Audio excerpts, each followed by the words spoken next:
He wasn't asking for help. He wasn't breaking any rules. He was just trying to live his life quietly, carefully, like he'd learned to do in a world that already judged him before he spoke. But one moment, one look, one assumption turned everything upside down. What happened next wasn't loud at first. It was subtle, cold, and deeply unfair. The kind of injustice that hides in plain sight while everyone else looks away. This isn't just one person's pain, it's a truth many refuse to see. Before we go back, let us know where you're watching from, and if you're new here, subscribe to our channel Horrovia and connect with us for daily new stories, because tomorrow, I've got something extra special for you. Now ask yourself, how many stories like this end before anyone listens? It started like any other day, the kind that feels so routine you stop noticing it. Marcus Reed woke before sunrise in his small apartment, pulled on his work jacket, and kissed the photo of his mother taped beside the door. He worked 2 jobs, one during the day at a warehouse, another at night, cleaning offices downtown. Not because he dreamed of it, but because survival doesn't wait for dreams, especially when you grow up learning the world won't give you second chances easily. Marcus kept to himself. He paid his bills on time, avoided trouble, and followed rules that were never written but always understood. Don't speak too loudly, don't argue, don't linger. Just get from one place to another and make it home. His neighborhood knew him as quiet, respectful, invisible, and most days, invisibility felt like safety. That evening, after a long shift, Marcus stepped onto the sidewalk with his headphones in, the city buzzing around him. Store lights glowed, cars rushed past, and people moved without looking at one another. To everyone else, it was just another night. To Marcus, it was a moment of relief. Another day survived, another paycheck earned. But across the street, something changed. A pair of eyes followed him longer than necessary. A car slowed, then slowed again. Marcus felt it before he understood it, the familiar tightening in his chest, the instinct he'd learned to trust. He told himself not to overthink it. He always did. What Marcus didn't know was that his ordinary routine was about to collide with someone else's fear, someone else's assumption. And in just a few minutes, the life he worked so hard to keep steady would begin to unravel in a way he never saw coming. The feeling wouldn't leave him.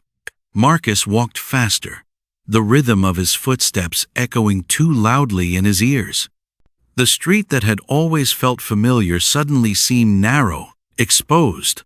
He told himself to breathe, to stay calm. Panic only made things worse.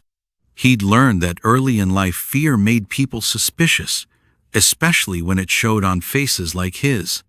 The car rolled closer. Tires slowed beside him. Marcus kept his eyes forward, pretending not to notice, pretending that this was normal.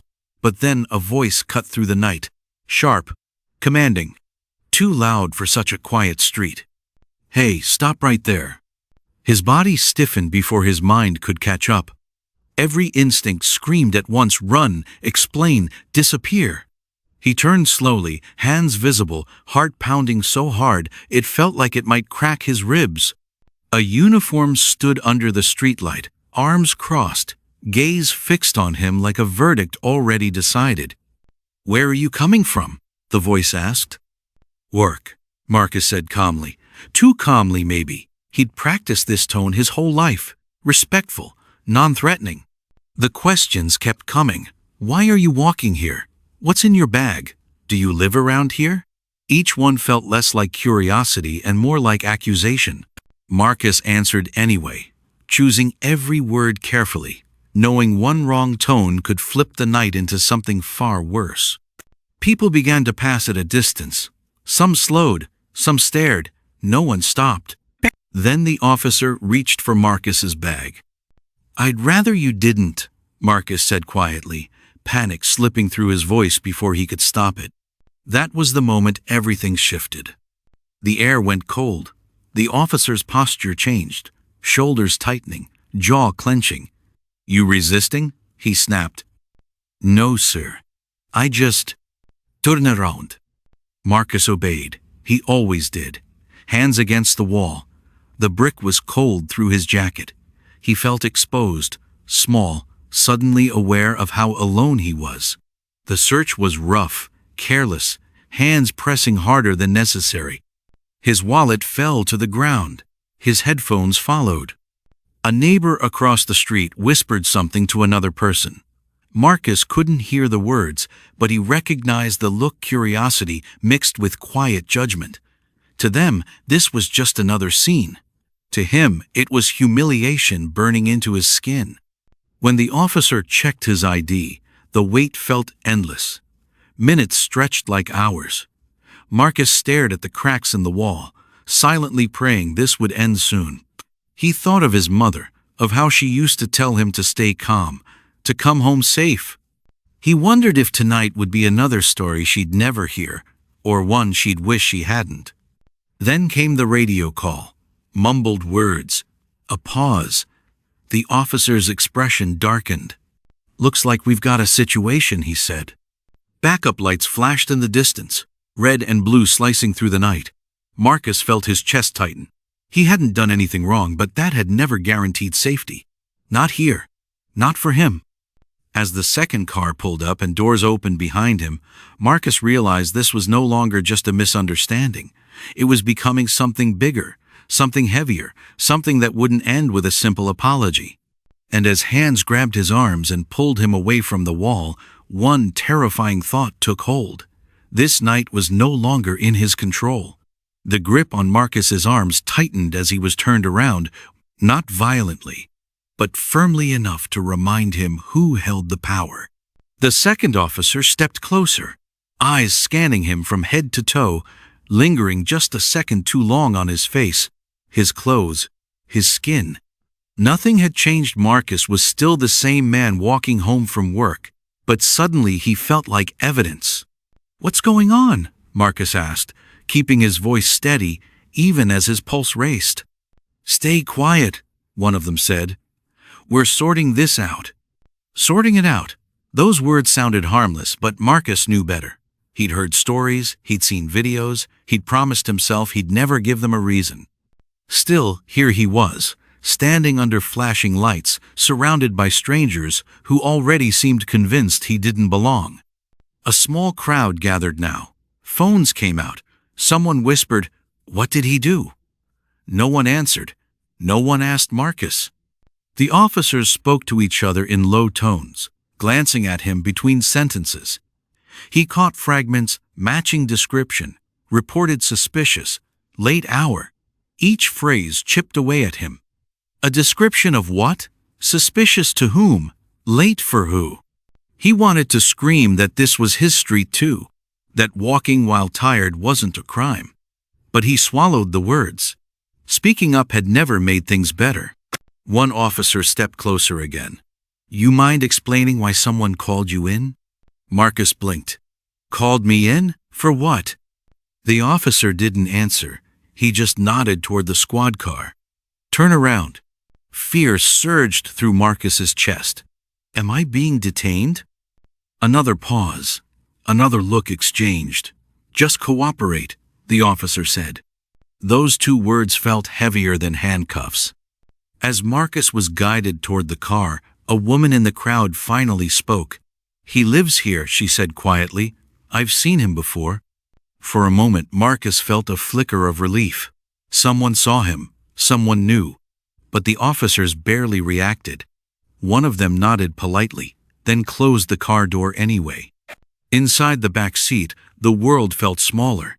The sounds outside were muffled, distant, like he'd already been separated from his own life. Marcus stared at his reflection in the glass-tired eyes, clenched jaw, and wondered how something so ordinary had spiraled this far, this fast. The car didn't move right away. Radios crackled, more voices, more waiting. Marcus's thoughts raced ahead to consequences he couldn't control, missed shifts, questions he couldn't answer, a phone call he never wanted to make. And as the engine finally started, one truth settled heavily in his chest. This wasn't just about a stop on a sidewalk anymore. It was about how easily a normal night could turn into a nightmare simply because of who he was. The door opened suddenly, jerking Marcus out of his thoughts. Cold air rushed in, carrying the weight of everything he feared. He was told to step out. Slowly. Carefully. Every movement felt like a test he could fail without warning. The street was brighter now, washed in red and blue, the lights reflecting off nearby windows like accusing eyes. "Hands up," one officer said. Marcus raised them higher than necessary. His arms shook, muscles burning, but he didn't lower them. He'd seen what happened when people moved too fast, or not fast enough. His heart hammered so loud it drowned out the noise around him. Somewhere, someone was shouting. Somewhere else, a phone camera zoomed in. "What's in your pocket?" the voice demanded. "My wallet," Marcus said. His mouth was dry. "Left side." "Don't move." The officer stepped closer. Too close. Marcus could feel his breath, smell the leather and metal, sense the tension humming in the air. Time stretched thin, like it might snap at any second. One wrong assumption. One misunderstood gesture.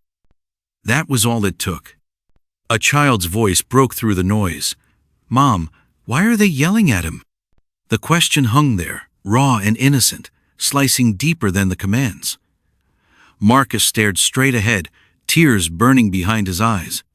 He thought of every time he'd been told to be patient, to stay calm, to trust the system. He wondered how many people before him had stood exactly like this, believing the same thing. Then, it happened. The officer reached for his waistband fast. Too fast. Marcus flinched on instinct. "Don't!" Someone screamed from the crowd. Everything froze. Breath caught. The world held still in a terrifying silence that felt endless.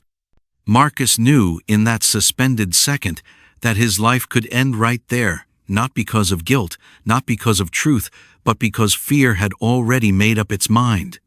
Sirens wailed closer now, overlapping, chaotic. Another officer shouted for everyone to back up. The moment passed, but the damage was done. As Marcus stood there, hands still raised, heart still racing, one truth became painfully clear. Even if he walked away alive, nothing would ever feel safe the same again. And the question lingering in the air was heavier than any command. Would this finally be the moment the world paid attention, or just another story added to the silence? The silence finally shattered when a senior officer pushed through the crowd, his voice sharp and urgent, cutting across the chaos. Orders were barked. Movements slowed. The hand near the holster retreated, just barely. Marcus exhaled for the first time in what felt like forever, his lungs burning as if he'd been underwater. But relief didn't come. Not really. They kept him there, arms still raised, legs stiff, body trembling while they argued over radios and reports. Words like protocol and procedure floated around him, detached and empty, as if they were discussing paperwork instead of a human life.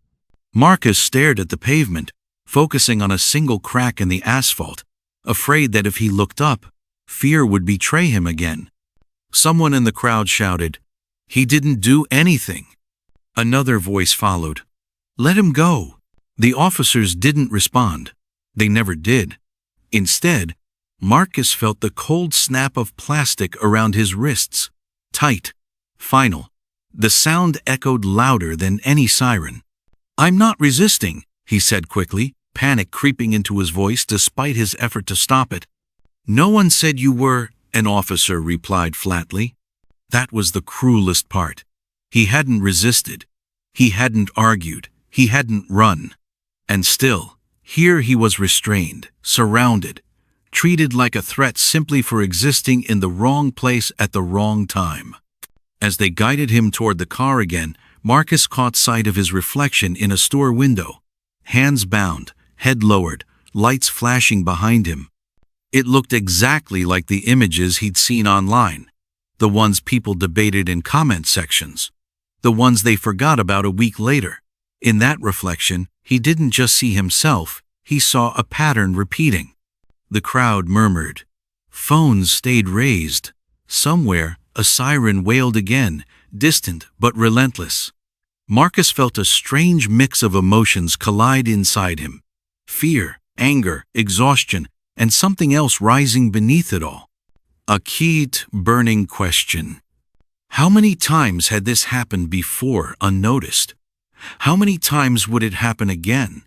As the car door closed and darkness swallowed him once more, Marcus leaned his head back against the glass, wrists aching, heart still racing.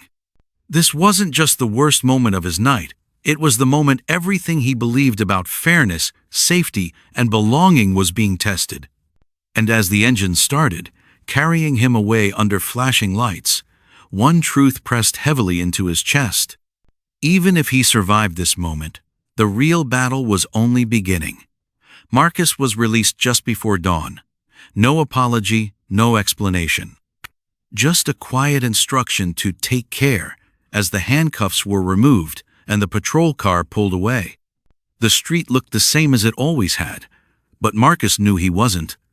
His wrists were sore, his body exhausted, but the deeper pain sat somewhere harder to name.